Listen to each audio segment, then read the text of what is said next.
Se eu dependo de insulina e eu não tenho insulina, eu vou conseguir ficar algumas horas ou alguns dias, mas eu vou começar a ter sintomas de hipoglicemia e meu corpo vai entrar, a gente pode chamar de um colapso. Que eles chamam de cetoacidose, que é quando o corpo passa a usar a gordura como fonte de energia. E a pessoa começa a emagrecer, mas é aquele emagrecer... Definhar.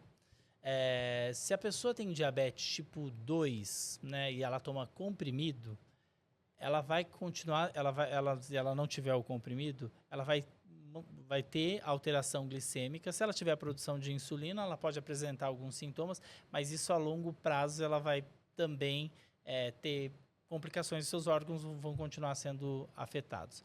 Agora, para quem depende de insulina, entrou em cetoacidose, é UTI.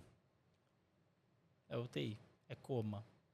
E isso é um grau que, para quem depende, é o que pode morrer.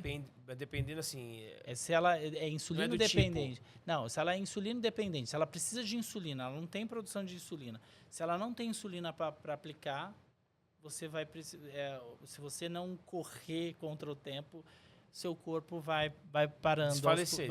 E aí você pode ter a hipoglicemia também, né?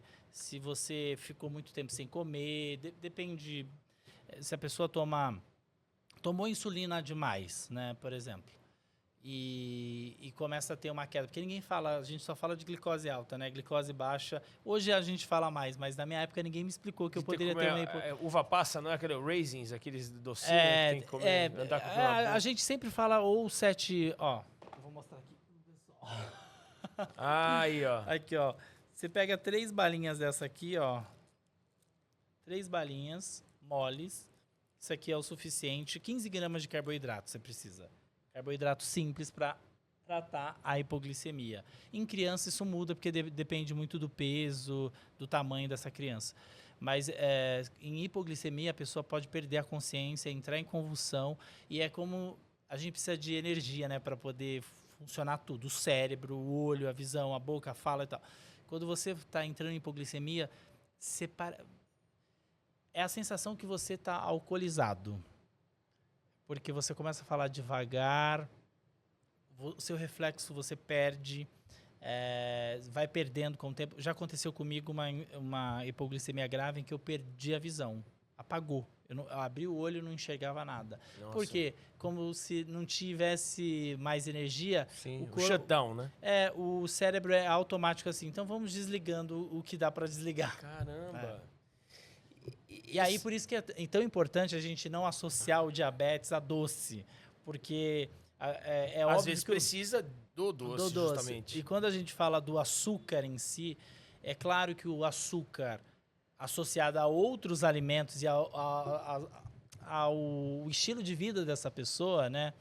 Tudo é um combo. Por isso que a pessoa desenvolve diabetes. Não é só por causa do doce. Então, tem gente, por exemplo, que acha que, mas eu não como doce, mas come, sei lá, 3, 4 pães, come pizza. O carboidrato que vira açúcar. O carboidrato, né, que vira açúcar. Então, na verdade, o doce que a gente fala, o que está no nosso sangue, ele não é derivado só do doce que a gente coloca na boca e sente o açúcar, sim, né? Ele também vem do salgado e muitas das vezes esses alimentos como hambúrguer, pizza, tem gordura que também potencializa todo esse carboidrato e dificulta a metabolização e aumenta o índice glicêmico no nosso sangue. E quando você estava falando agora sobre o que vai acontecendo no seu cérebro, questões psicológicas tratadas com psiquiatras, ou seja, remédio psiquiátrico, isso deve ter um impacto também muito grande em quem tem diabetes?